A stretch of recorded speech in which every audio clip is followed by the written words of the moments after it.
번째 시간입니다. 아가서를 우리 피시고서 같이 한번 보시도록 하겠습니다. 우리 지난 2시간 동안에는 대략적으로 아가서를 대할 때 우리가 알아야 될 기본적인 것들에 대해서 한번 알아봤고요.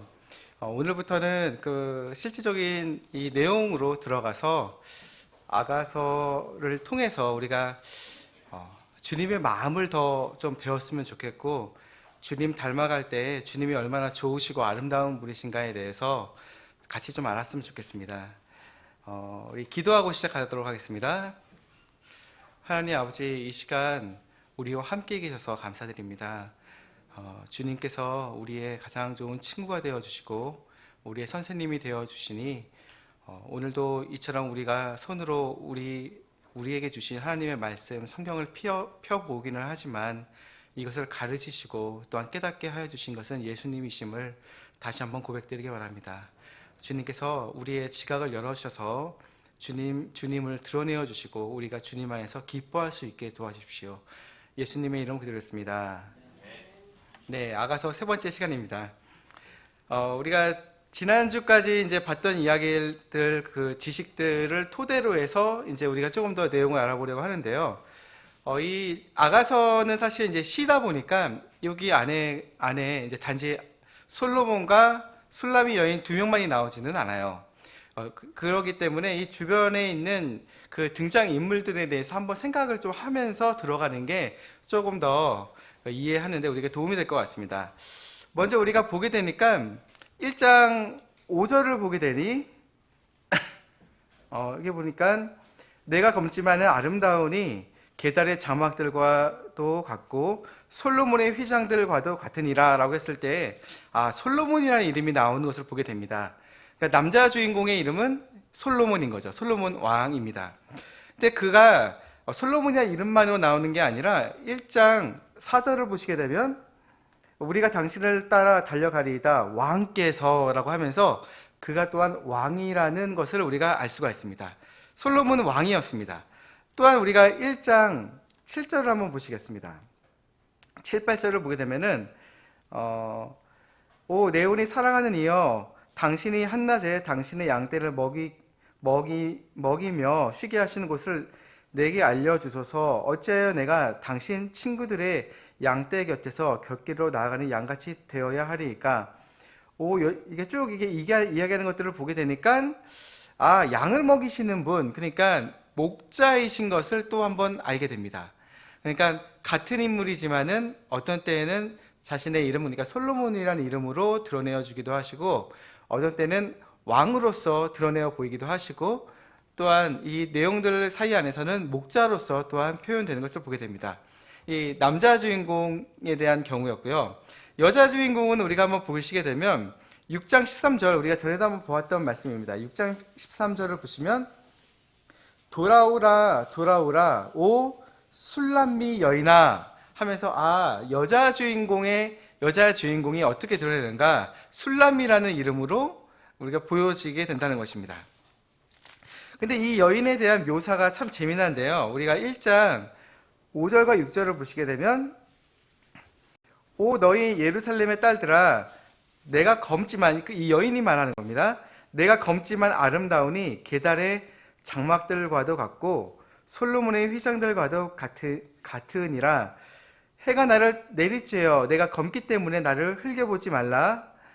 내 어머니의 자녀들이 내게 노하여 나를 포도원 지키는 자로 삼았거니와 나는 내 포도원을 지키지 아니하였노라. 여기 보니까 그 여인, 술람미 여인이 외형적인 모습이 어떻다고 하나요? 검다고 말합니다. 그죠? 얼굴이 검게 탔다 얘기를 합니다. 근데 그 이유를 말하기를 누가 물어보지도 않았는데 혼자 이야기를 하기로는요, 그 해가 내리쬐어, 그리고 그 오빠인 거죠. 내 어머니의 그 어머니 아들들이 나에게 노예해서 나를 포도원 지키는 자로서 내가 포도원에서 일을 시켰다 얘기를 합니다. 우리가 도시에 사는 사람들은 얼굴이 좀 이렇게 반반하시고 햇볕을 잘 안 받으시니까 얼굴이 하얗신데 시골에 있는 처녀라고 생각해 보신다면 어떨까요? 시골에 있는 처녀, 게다가 골짜기 혹은 포도원 같이 햇살이 많은 데에서 일을 한다면 얼굴이 이제 쪼그라들기도 하고 주름도 생기고 얼굴이 검게 탈 것입니다.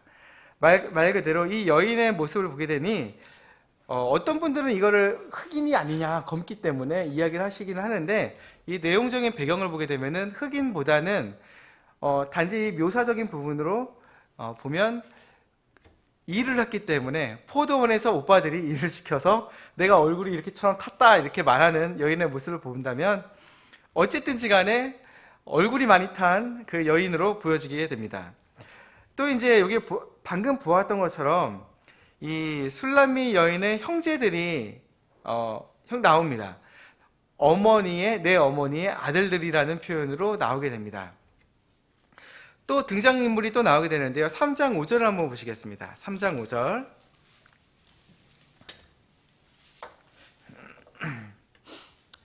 오 너희 예루살렘의 딸들아라고 말합니다. 예루살렘의 딸들아라고 말하는데, 이 내용적인 걸 좀 우리가 계속 이제 찾아보게 되겠지만, 이 여인들의 경우에는 뭐라고 말할까요? 노래로 말하자면은, 노래가 먼저 이렇게 누군가가 노래를 하면 뒤에서 이렇게 코러스를 부르잖아요. 코러스를 부르듯이 이 시상적인 부분으로 뭔가 이렇게 뒤에서 후창을 하듯이 이야기로서 더하는 사람들의 모습으로 보여지게 됩니다. 약간 노래로 말하면은 한마디로 코러스다 이렇게 생각하시면 됩니다. 그 다음에 또 나와 있는 존재들이 있는데, 3장 3절을 보시면 도시를 도는 파수꾼들이라고 나옵니다. 파수꾼들이 나옵니다. 5장 7절에도 보게 되면은 파수꾼이라는 이름이 또한 나오게 됩니다. 도시를 도는 파수꾼들, 이런 이름들이 나옵니다. 공통점은 이 부분들은 꿈속의 약간의 상상의 인물적으로 좀 보여지기도 합니다. 이게 어떤 과정인지는 정확히 우리도 시다 보니까 무엇이다라고 말을 하기는 어렵지만, 그 내용들을 이야기를 들어보게 되면은 어찌 보면은 이제 그녀가 그 왕이신 그분과 잠깐 멀어져 있거나 어떤 관계적으로 어려워져 있을 때 그 찾는 마음으로 돌아다녔을 때 누군가에게 이야기를 하게 되고 그들이 답해주는 그런 과정에서 드러나오는 존재로 보여지게 됩니다. 또한 중요하게 우리가 알아야 될 부분이 한 가지가 있는데요. 이게 사랑에 대해서 그러잖아요. 이렇게 서로 연예인끼리도 이렇게 외국분들 보면은 허니 이렇게 하잖아요. 서로 남편과 아내가 서로 허니 이렇게 부른다든지 헌 이렇게 짧게도 하는 분들이 있습니다. 사랑에 대한 애칭으로 부르는 거예요. 근데 여기 안에서도 애칭적인 부분으로 표현되는 것들이 있어요. 여기 보게 되면 우리가 1장 15절을 보시면요. 1장 15절을 보시면 내 사랑아 라고 나오죠. 내 사랑아. 그러니까 내 사랑이라는 것은 신랑이 신부인 여인에게 지칭하는 말이 내 사랑아 라고 표현됩니다. 그리고 또한 그러니까 영어로 보면 이것이 이제 my love라고 되어 있고요. 1장 14절을 보시게 되면 또 다른 표현이 하나 있습니다. 나의 사랑하는 이라는 표현이 나옵니다. my beloved라는 표현인데, 나의 사랑하는 이는 신부가 신랑을 지칭하는 그런 애칭인 걸로 보여집니다.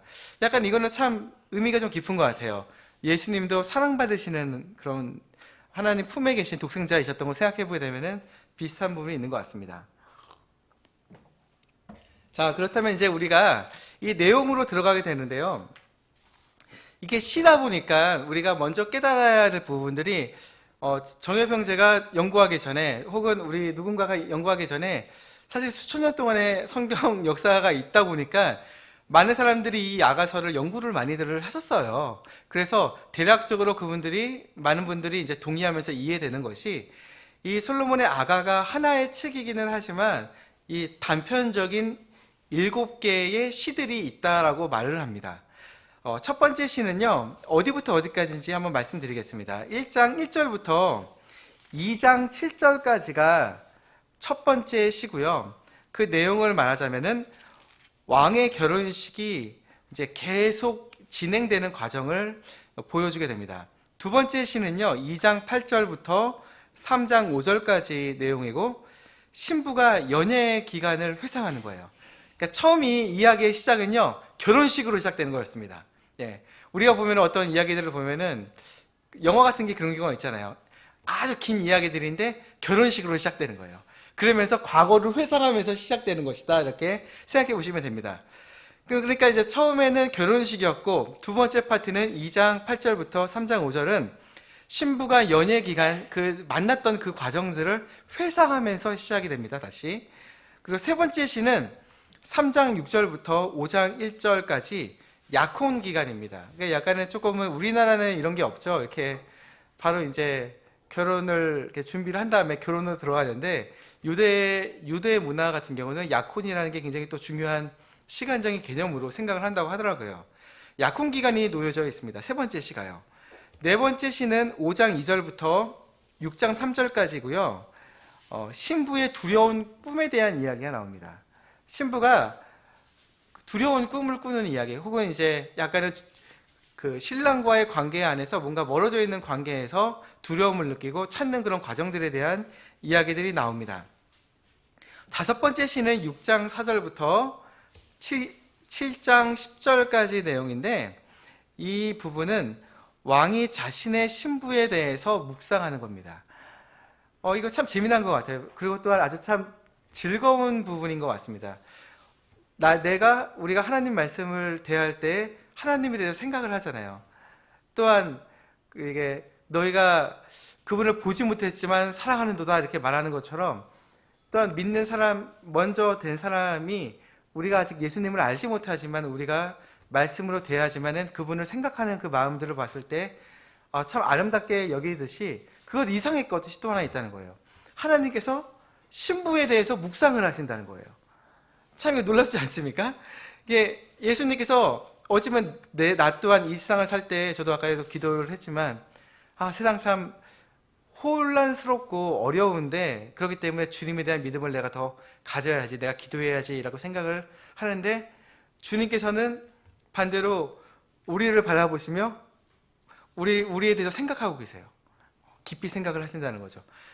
내가 어떠한 존재인지, 이런 부분 또한 참 뭔가 우리가 생각했을 때 소망이 생기는 것 같습니다. 이게 다섯 번째 시, 그러니까 왕이 자신의 신부에 대해서 묵상하는 부분이 나옵니다. 여섯 번째는 7장 11절부터 8장 4절까지에 대한 내용인데, 신부가 고향을 다시 보기를 그리워한다는 것입니다. 이제 나중에 보게 되겠지만 우리 또한 그럴 때가 있잖아요. 이 주님께 잘 붙어 있을 때는 좋았는데, 이제 마치 이제 베드로처럼 주님께서 죽으시고 눈앞에 안 계시니까 나는 고기 잡으러 갈래 하듯이, 혹은 우리가 눈앞에 예수님에 대한 믿음을 가졌을 때는 따라가야지, 쫓아가야지, 주님 원하시는 걸 해야지라고 했는데, 잠깐 눈이 주변을 보게 되면은 털썩 죄 가운데 앉아가지고 내가 뭐 하고 있나라고 생각할 때가 있습니다. 동일하게 신부가 왕과 결혼을 했는데도 고향집을 그리워해요. 그 이야기가 나옵니다. 그리고 이제 마지막으로는 일곱 번째 시가 나오는데, 8장 5절부터 14절까지의 내용인데, 레바논에서의 사랑을 다시 기억해낸다는 그런 이야기로 나옵니다. 약간은 어떤 회복에 대한 부분으로 이어지게 됩니다. 이와 같은 것들에 대해서 이렇게 말씀을 드렸을 때, 다시 한번 설명을 이렇게 해드리자면은, 이것은 시고 어떤 하나의 쭉 바로 반듯하게 잘라서 내려오는 시간의 흐름에 따른 이야기는 아니라는 거예요. 시기 때문에 어떤 그 시상과 거기서 말하고자 하는 부분들에 대해서 이해들을 했을 때 이처럼 몇 가지로 나뉠 수가 있고요. 이것들이 꼭 성경도 그런 책들이 있거든요. 그러니까 시간적인 개념 안에서는 좀 자유롭게 설명하는 것들이 있어요. 다니엘서도 그러고요, 요한계시록도 그렇고, 우리가 생각했을 때 뭐냐 이게 왜 이렇게 어렵냐, 뭔가 섞여 있는 게 이유가 그거예요. 혼잡한 내용이 아니라 시간적인 개념을 어떤 부분에서 하나님이 보여주신 부분대로 그 부분들이 어느 정도 이렇게 나뉘어져 있고 자유롭게 설명되어 있다는 것입니다. 게다가 이거는 시이기 때문이라는 것이죠. 간단하게 이 주제에 대한, 이야기에 대한 것들을 조금 더 설명을 해드리자면, 즉 목동으로 보여지는 솔로몬이 자기를 목동으로 보여서 레바논에 가서 이렇게 한 여인을 만나는 거예요. 근데 그 여인은 그 술람미라 여인이라고 말하는 시골 처녀인 거예요. 한마디로 말하자면 시골 처녀인데, 그 여인이 목동과 사랑을 하고 연애를 했는데, 게다가 결혼을 했는데, 알고 보니 이게 뭐 드라마 같죠? 알고 보니 이분이 왕이었던 거예요. 솔로몬 왕이었던 거예요. 그래서 그녀가 왕궁에 가서 신부가 되는 그런 이야기라는 것입니다. 근데 이 이야기들을 생각했을 때 방금 우리가 보았던 부분들, 시간적인 개념에 따라 반듯하게 잘라온 게 아니라는 것들을 우리가 알지 못한다면요, 헷갈릴 수 있는 거예요. 마치 이게 시간적인 부분들을 생각을 안 하니까 이거 혹시 목동과 솔로몬이 이 여인을 두고 싸운 거 아니야? 이렇게 꼭 삼각관계 아니야? 이렇게 여겨질 수도 있다는 거예요. 왜냐하면 어느 정도 시간적인 개념에 따른 것이 아니라 시상에 따라, 그 관점에 따라 이야기들이 겹쳐지기도 하고 나눠지기도 하면서 설명하고 있기 때문이라는 것입니다. 자, 그러면 우리가 오늘은 이 결혼식 당일로 우리 가보도록 하겠습니다. 우리 1장 1절부터 내용으로 이제 들어가 보도록 하겠습니다. 이제 우리가 이 처음 부분의 경우에 제가 말씀드린 것처럼 1장 1절부터 시작해서 2장 7절까지의 내용이 첫 번째 시, 즉 결혼식 당일에 대한 이야기로 보여집니다. 우리가 한국 사람이다 보니까 한국 결혼식만 좀 알고 있잖아요. 저도 유대인 결혼식은 본 적이 없기 때문에 유튜브로만 간략하게 좀 궁금해가지고 본 적은 있었습니다. 근데 좀 약간 문화 충격적인 부분도 있고요. 이상한 게 아니라 우리와는 참 사뭇 다르고 좀 뭔가 느낌이 뭐 좀 새롭다 이런 생각들이 들었었습니다. 이 이야기들 안에서 보게 되면은 참 유대인들은 굉장히 가족 단위의 어떤 사회이기도 해서 많은 사람들이 이렇게 모여서 결혼식을 성대하게 치릅니다. 그러니까 결혼이라는 것이 예식에 대한 개념보다는요, 잔치에 대한 개념에 가까워요. 그러니까 가족, 친척들이 온통 모여서 잔치를 벌이는 거라고 합니다. 즉, 이 이야기들 안에 보게 되면은 우리가 잠깐 보았던 것처럼 솔로몬이 있고 왕으로 보여지고요, 왕궁에서 펼쳐지며 또한 여인이 나오고요, 그 여인들 주변에 또한 그 어떤 예루살렘의 딸들이 코러스, 같이 찬양하고 즐거워하고 기뻐하는 그런 모습들이 보여지게 됩니다. 이제 우리가 한번 직접 들어갈 텐데요, 우리가 한번 제가 이렇게 어떤 부분들에 대해서 설명을 하면서 이야기를 따라 나아갈 때 여러분께서 성경을 꼭 눈으로 보시면서 같이 한번 확인을 해보시는 게, 성경이 그렇게 쓰여 있는지 한번 확인해 보시는 게 도움이 되실 것 같습니다. 우리가 이제 왕궁에 들어왔습니다. 왕궁에 들어와서 신부의 행렬이 올 거 아닙니까? 신부의 행렬이 신랑이 있는 곳에 오게 되고, 왕이신 신랑이 신부의 손을 잡고 이제 안으로 들어가려고 한다고 생각해 보십시오. 그리고 그 뒤에 게다가 이제 로열 웨딩 아닙니까? 왕궁에서 일어나는 결혼식이니까 얼마나 많은 사람들이 오고 예루살렘의 딸들이 소리 높여서 찬양하고 즐겁게 오겠습니까? 그런 배경들 안에서 한번 2절을 한번 보시게 되면, 그분께서 자신의 입에 입맞춤으로 내게 입맞추시기를 원하노니 당신의 사랑은 포도즙보다 더 낫나이다. 신부가 이제 그 마음 안에 그 감동을 가지고 신랑을 바라보면서 이처럼 말한다고 한번 생각해 보시죠. 이제 나는 들어갈 준비가 됐어요. 혹은 예를 들어서 결혼할 사람들이라면, 미국 같으면 그러잖아요. 이 사람과 결혼하시겠습니까? 그러면은 예스 그러잖아요. 네 그러잖아요. 신랑도 그러고 신부도 그러고 네 합니다. 그리고 입맞춤을 합니다. 그다음 화답으로요. 동일하게 우리가 이 결혼하러 딱 들어가는 그 과정 안에서 신부는 이 같은 마음을 가지고 있겠죠. 내가 빨리 저분과 입맞춤을 하고 그분과 결혼하기를 고대했던 마음들을 표현을 할 것 같습니다. 이제 3절로 보시게 되면 뭔가 어디선가 그 은은한 향기가 풍겨 나옵니다. 신랑인 분께서 오시니까 신랑으로부터 아름다운 향기가 이렇게 흘러나옵니다. 당신의 좋은 향유 냄새로 인하여 당신의 이름이 쏟아부은 향유 같사오니 그러므로 처녀들이 당신을 사랑하나이다. 이처럼 신부가 말했습니다. 향기를 맡은 신부가 응답합니다. 약간 조금 우리가 상상을 더해서 이 내용들에 대해서 이해를 해보게 되면은 이것이 참 이게 웨딩 날에 해당되는 이야기로 이해해 볼 수가 있습니다. 이제 근데 중요한 부분이 나옵니다. 결혼식장에 들어가잖아요. 처음에 시작을 할 때요. 저도 다음 주에 어떤 아는 분이 이제 결혼을 하게 되는데, 아는 자매님이 결혼을 하게 되는데, 신부 입장하면은 이제 뭔가 딴 따라란 이렇게 하면서 신부가 오면서 뭔가 이렇게 제대로 시작이 됩니다. 동일하게 이제 신부가 이야기를 합니다. 4절에서 그럽니다. 나를 이끄소서 이렇게 합니다. 그 왕궁 안에 들어가기 과정 안에서 신랑이 자신의 손을 잡고 이제 끌어다가 안쪽으로 데려오기를 이처럼 표현을 하게 됩니다. 나를 이끄소서. 이제 합창대가 뒤에서 말합니다. 우리가 당신을 따라 달려가리이다. 신부가 나를 이끄소서라고 말을 하니 뒤에 있는 차양대, 합창대는 우리 또한 함께 즐겁게 달려가겠습니다. 이 즐거움에 동참하겠습니다. 이렇게 말하며 달려가리이다 라고 이렇게 말합니다. 이제는 중요한 부분입니다. 유대 관습에서는 문지방을 넘어야 되잖아요. 우리나라도 되게 중요하죠. 신부가 혼자 문지방을 넘으면 되나요? 아니죠. 신랑의 손을 잡거나 혹은 신부가 보통 이제 신랑의 품에 안겨서 문지방을 넘습니다.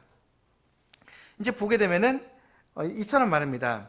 왕께서 나를 자신의 침실로 데려가셨으니, 이렇게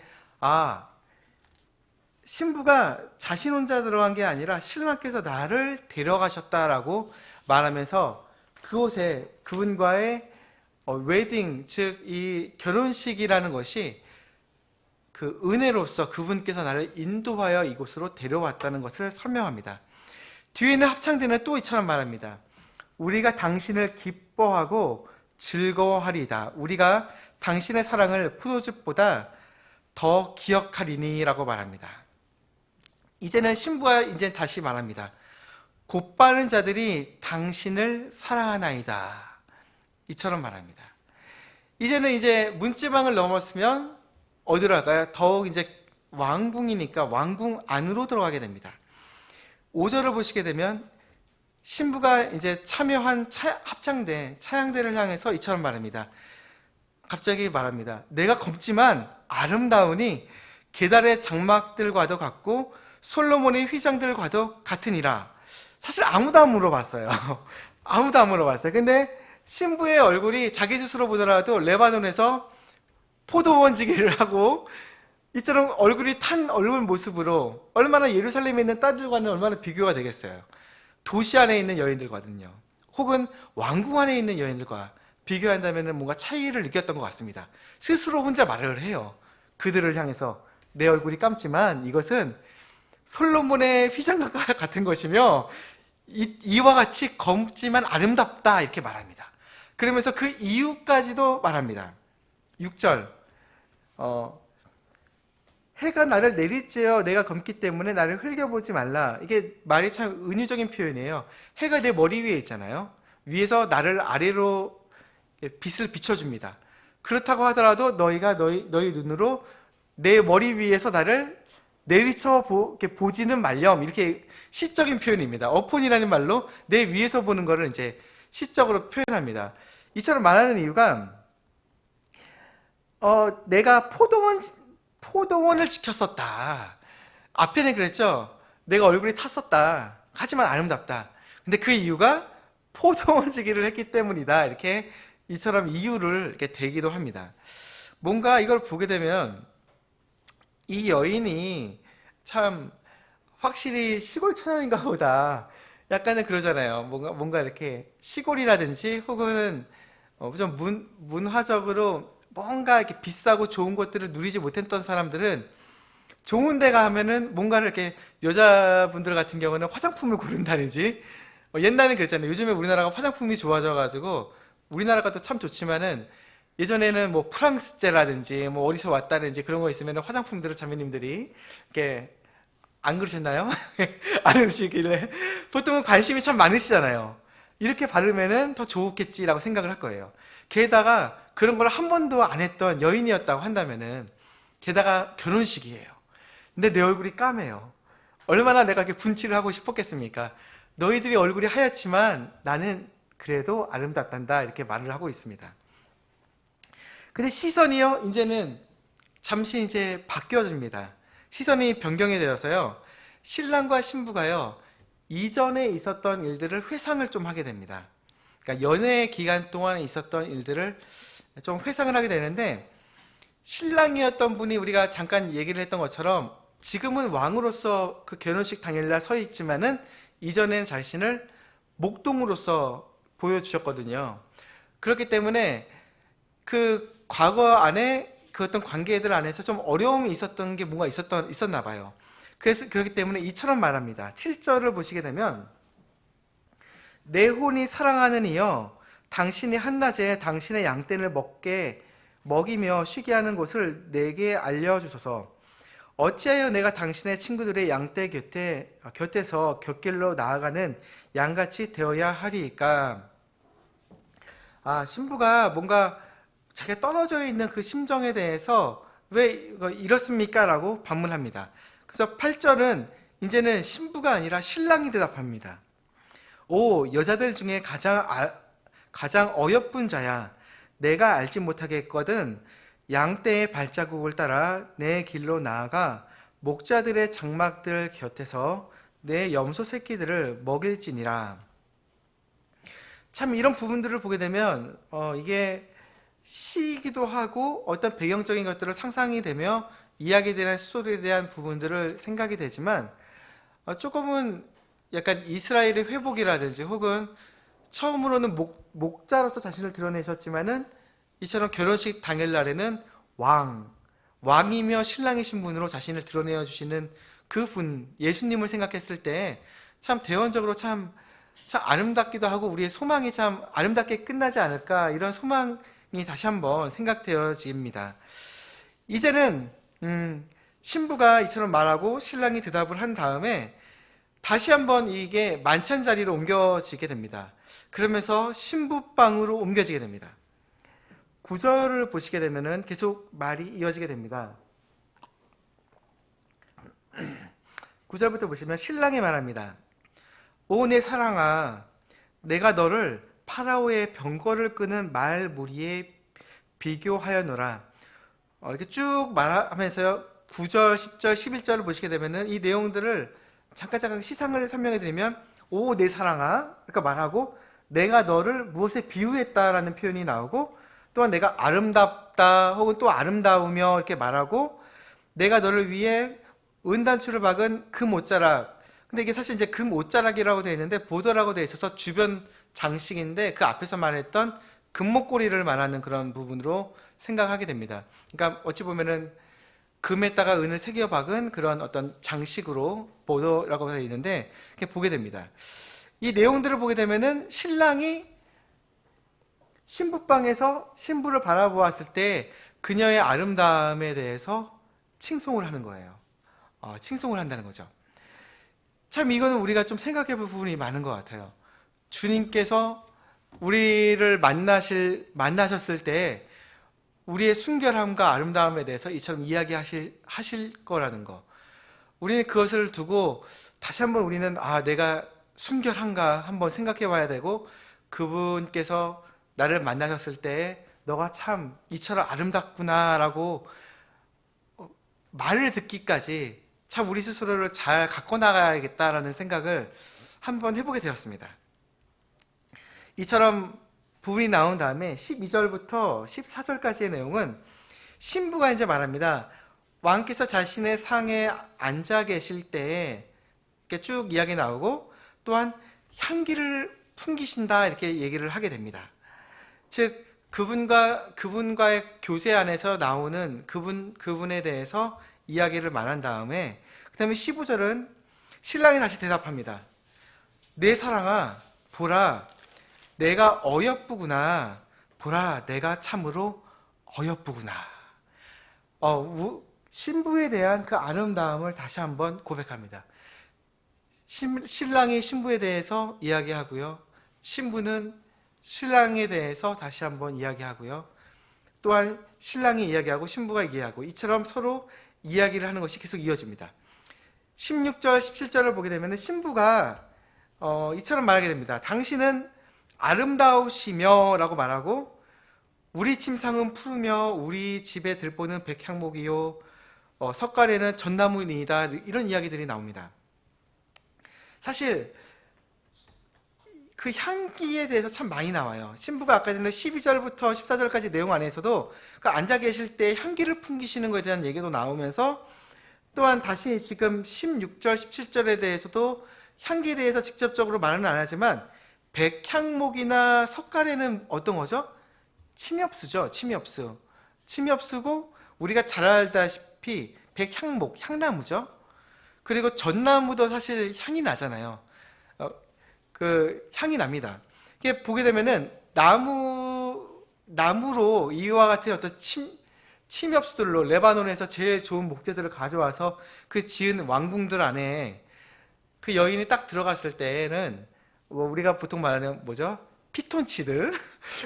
피톤치드가 가득한, 향기가 가득한 이 아름다운 궁전에 들어간다고 생각해 보십시오. 요즘에는 사실상 그러잖아요. 이렇게 뭐 아토피가 있는 집들은 집안에 애들이 이제 좀 자연적이고 몸에 좋은 그런 목재를 쓰려고 해서 인공적인 건 다 뜯어내고 뭐 침엽수가 좋은 뭐 향나무 재질로다가 이렇게 막 이렇게 만든다고 하잖아요. 근데 동일하게 이거는 뭐 그냥 우리 벽 하나, 우리 집안에서 벽을 하나 이렇게 좋은 나무로 발랐을 때 정도가 아니라 왕궁, 우리 이 건물보다도 훨씬 높고 훨씬 큰 왕궁 자체를 돌과 이와 같이 레바논에서 제일 좋은 이런 향나무들과 전나무들을 가져와서 꽉꽉 채웠을 때, 예를 들어서 막 비가 한번 내린 날이었다 그러면은 막 피톤치드를 확 뿜을 거 아니에요. 근데 왕정의 그 결혼식 날 딱 들어갔을 때 그분으로부터 나왔던 딱 입장식에서부터 그랬죠. 그분의 향기를 맡았어요. 그 다음에 더 안에 들어갔을 때 그분과 단둘이 있는 시점에서도 그분의 향기를 만났어요. 근데 그것뿐만 아니라 그분을 둘러싼 모든 것들 안에서 아름다운 향기가 이처럼 뿜어나온 것들을 바라보았을 때, 아, 이거는 참 우리가 마지막 날 이 천국에 갔을 때 그분의 아름다움이 얼마나 뛰어나실까. 하나님이 지으셨던 이 모든 하늘과 땅들을 생각했을 때에도 참 아름답고 오묘하고 놀랍게 지으셨지만은 이 모든 것, 우리는 그러잖아요. 사실 예를 들어서 한번 이런 생각도 해봤습니다. 주변을 보면 참 아름다운 게 많아요. 근데 사람의 손이 탄 다음에 다 안 좋아진 것 같아요. 성경을 보니까 하나님께서 이 마지막 이 영광의 이 자리 안에, 영혼의 자리에 들어가기 전에 이 온 땅을, 하늘과 땅을 다 불태워버리잖아요. 왜 불태우실까 이런 생각을 해보게 되었습니다. 생각을 해보다가 한 가지, 이게 맞는지 안 맞는지 좀 우스운 얘기일 수도 있는데, 아, 온갖 사람들이 만들어 왔던 그 환경 호르몬과 그다음 미세 플라스틱과 이 모든 것들이 사람의 손에 의해서 다 더러워지고 몸에 안 좋고 부정하게 되었는데, 주님께서 온통 다 태워서 정결하게 태우신 다음에 가장 아름답고 고결한 모습으로 지으셨을 때를 생각해 보게 된다면, 마치 이 솔로몬의 아가서에 나오는 이 여인이 그분과 멀리 떨어져서 그분을 다시 처음 봐서 왕정에서 그분의 손을 붙잡고 들어가는 시점에서도 그분의 향기를 잠깐 맡았어요. 그분과 둘이 있었을 때 더 그 향기를 다시 맡았어요.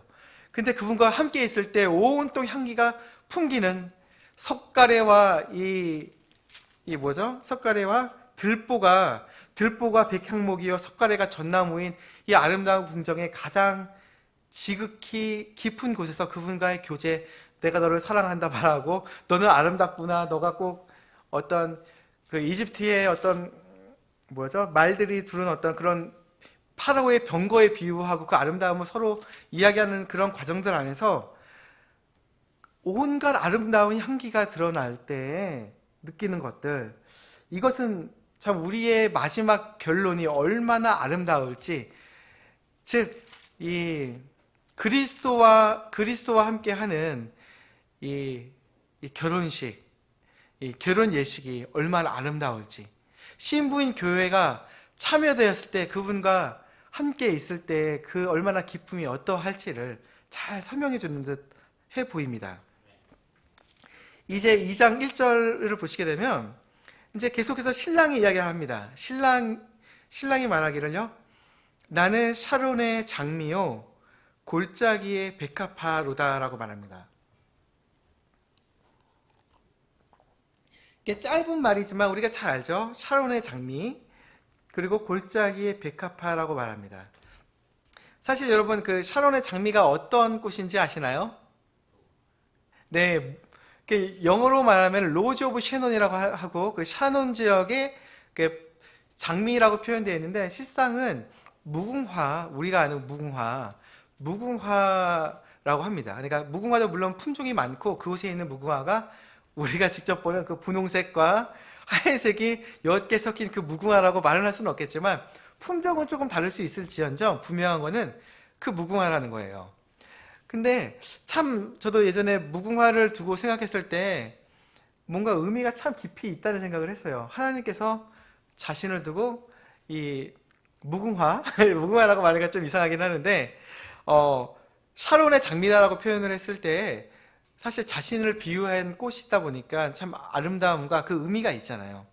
근데 무궁화를 보게 되면 그 무자가 없을 무자고 궁자가 끝이 없다, 끝이다라는 의미고 궁자고 화가 꽃입니다. 그러니까 영어로 말하면 어떻게 말할까요? everlasting, never ending 뭐 이 정도의 의미인 거예요. 이거는 약간 정말 주님의 신성의 의미로서 드러내 보여진다는 걸 생각했을 때 참 의미가 정말 깊다는 것들을 한번 생각해 보게 됩니다. 비록 우리나라 사람들이 우리나라 같은 경우는 뭐 신라 시대에 들어왔다고 얘기를 하더라고요. 근데 신라 시대에 들어와서 굉장히 우리 민족이 사랑을 했는데 일제 시대 같은 데는 이 무궁화를 많이 배워냈었대요. 그러니까 하여튼 뭔가 세상은 혹은 세상의 죄는 어쨌든지 간에 마귀는 참 싫어하나 봐요. 이 무궁화를. 왜냐면 주님이 자신의 아름다움에 대해서 이렇게 표현을 하시니까 그런 생각이 들었었습니다. 근데 주님께서 이 부분에서 우리가 깊게 한번 생각해 봐야 될 것이 주님이 나는 무엇이다 라고 표현을 하신다는 거예요. 나는 샤론의 장미고 나는 골짜기의 백합화이다 라고 말한다는 거예요. 나는 무엇이다. 이 부분들은 참 의미가 상당히 깊습니다. 그러니까 무엇이다, 나는 무엇이다라고 이렇게 표현을 하는 것은 여기에서는 사실 이제 I am에 대한 의미로서까지 나와 있지는 않지만 자신이 무엇인가로서 비유로서 어떤 대상을 통해서 자신을 설명해 주시는 경우들이 많았어요. 예수님도 우리 요한복음에서 보게 되면은 나는 포도나무고 너희는 가지다. 나는 선한 목자이다. 나는 양의 문이다. 혹은 나는 스스로 있는 자다. 이렇게 심지어 주님께서 말씀하시고 어떤 때는 하늘에서 온 만나다 이렇게 설명하신 적도 있었습니다. 그러니까 자신을 어떠한 대상으로서 그 대상을 통해서 그 의미를 우리에게 설명해 주셨을 때 그 의미는 사실 여전히 동일하게 볼 수가 있습니다. 이처럼 주님께서 우리에게 뭔가를 드러내어 보여주셨을 때는 우리는 좀 저도 이렇게 성경을 대할 때 가끔은 이렇게 스쳐 지나가요. 이거는 무궁화, 이거는 골짜기의 장미. 하지만 이것의 의미를 우리가 조금 더 깊이 한번 생각해보고 또한 이것이 어떠한 것인가라고 한번 생각해보고 그분의 또한 은혜와 그분이 드러나는 모습들과 같이 맞춰봤을 때 또한 은혜를 많이 느끼기도 합니다.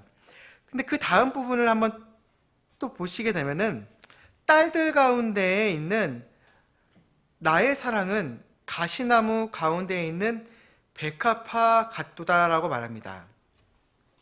신랑이 신부에 대해서 이야기를 하기를요. 예루살렘 즉 딸들 가운데 있는 나의 사랑은 가시나무 가운데 있는 백합화 같도다. 생각해 보십시오 한번. 주님께서 자신을 백합화라고 하셨는데 신부를 두고도 말하기를 백합화다. 가시나무의 사이에 있는 백합화다. 근데 그것에 대한 비유가 앞에 있었어요. 뭐냐면요. 그 신부 자체가 내가 얼굴이 검었지만은 아름답다 말하면서 뭔가 그 시샘을 느끼듯이 혹은 주변에 있는 여인들과 자신을 대조해서 예루살렘에 있는 딸들과 대조를 해서 보여줬던 것들과 시상이 그대로 겹쳐집니다. 하지만 그것을 역전시켜서 말하기를요. 하지만 너는 가시나무들 가운데 있는 한 송이 백합화다. 주님께서 이렇게 우리를 바라보실 때 그와 같이 바라보신다는 겁니다. 저도 이렇게 예배를 드리다가 보면은 가끔 교회에서 예배를 드리다가 예배 중이에요. 혹은 말씀을 듣는 중에 갑자기 애가 우는 소리가 딱 들려요. 그러면 제가 저거는 주희다. 제 둘째 딸이다. 딱 생각합니다. 우리 교회에서 제일 잘 우는 것 같아요. 주희다. 혹은 어떤 때는 다른 소리가 들리는데 저거는 주하네. 이런 생각이 딱 들어요. 안 울었는데 왜 울지? 말합니다. 많은 아이들이 있지만 내 아이는 특별하기 때문에 그 의미가 탁 캐치가 되잖아요. 누가 그러시더라고요. 애들이 아무리 많아도 내 자식은 바로 보인대요. 여러분 그러시나요? 부모님들 그러시나요? 내 자식은 바로 보인대요. 동일하게 하나님께서 자신을 두고 나는 백합하다라고 말씀하셨는데 그 시상을 이동하셔서 자신을 바라보는 신부에게 너도 백합화야. 게다가 너가 심지어 지금 주변에서 느끼는 모든 것들이 가시나무 가운데에서 느끼는 바이지만 하지만 너는 백합화란다. 그러니까 우리가 세상을 바라볼 때 그러잖아요. 세상에서 많은 고통도 당하고 세상이 만만하지 않지 않습니까? 얼마나 우리 형제님들 세상에서 사셔서 초사식 먹이시려고 정말 노력하시고 수고하시고 이렇게 막 좀 더 당하시고 막 이렇게 막 쪼더라도 누군가가 꿋꿋이 지키시면서 하십니까? 그런 것들을 생각했을 때 가정에서의 문제나 많은 것들을 세상의 생각을 드셨을 때 주님께서는 반대로 알고 있단다. 너는 가시나무 가운데에 있는 거 내가 안단다. 하지만 너는 가시나무 중에 있는 가시나무가 아니야. 너는 백합화란다. 이처럼 바라보신다는 겁니다.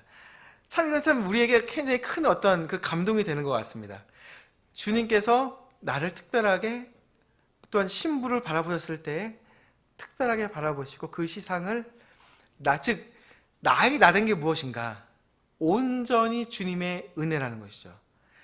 이 솔로몬에 있는 아가서에 있는 이 여인이 어떻게 왕궁에 들어갈 수 있겠습니까? 레바논에서 오빠들이 자기를 맨날 포도원을 보내가지고 포도하게 됐고 얼굴에 다 시커멓게 탔다고 이야기를 했는데 왜 왕궁에 오게 되고 게다가 왕궁의 주인공이 되어서 왕의 손을 잡고 들어가게 됩니까? 다 왕의 은혜라는 것이죠. 왕의 호의를 입었기 때문에 이처럼 된 것. 우리가 또한 천국에 들어갈 때 이처럼 분명하게 될 것입니다. 지금은 모르지만 천국에 딱 초입을 딱 했을 때 발을 디뎠을 때 느끼는 것, 내가 이처럼 아름다운 곳에 오게 된 것은 게다가 초입만이 아니라 그 새 예루살렘에 들어갈 때 그 풍기는 향기, 점점 더 향기가 커지죠. 게다가 주님 내 구원자 구속자 대신 손에 못 박힘을 당하셔서 그 못 박힌 손으로 나를 붙잡아 주신 그분을 내가 보고 그분의 임재 안에 가까이 갔을 때 느끼는 그 향기, 나의 나된 것은 온전히 주님의 은혜로구나. 이것을 분명히 우리는 고백을 할 것입니다. 오늘은 여기까지 하고 우리 계속 이어서 나가보도록 하겠습니다. 우리 기도하겠습니다. 하나님 아버지 감사합니다. 우리의 모습이 비록 가시나무 같이 여겨진다 하더라도 백합화이신 그 주님께서 우리를 또한 가시나무 가운데 있는 백합화로서 우리를 귀히 여기시고 우리가 아름답다 이야기하실 것을 생각할 때 주님 우리의 모습 또한 주님 만나러 뵐 때까지의 신부로서 가져야 될 순결함과 순수함과 아름다움을 간직하고 우리 안에 가지고 있는 소망을 세상에 드러내어 우리 예수님이 얼마나 좋으신 분이시며 우리를 위하여 얼마나 크고 놀라우신 일들을 이전에 행하셨고 행하고 계시는지 드러내어 세상에 알릴 수 있도록 우리에게 믿음을 허락하여 주시길 원합니다. 주님 우리의 필요들을 간구하는 시간을 계속해서 가지려고 합니다. 주님 기도할 때에 우리가 우리의 마음으로서 주님에 대한 믿음을 갖게 하여 주시고 우리가 우리의 많은 필요들을 간구하지만 주님께서는 우리의 필요를 미리 알고 계시고 응답해 주기를 바라시는 정말 좋으신 분이심을 우리가 믿을 수 있게 도와주십시오. 예수님의 이름으로 기도드렸습니다. 아멘. 우리 계속해서 기도하는 시간 이어서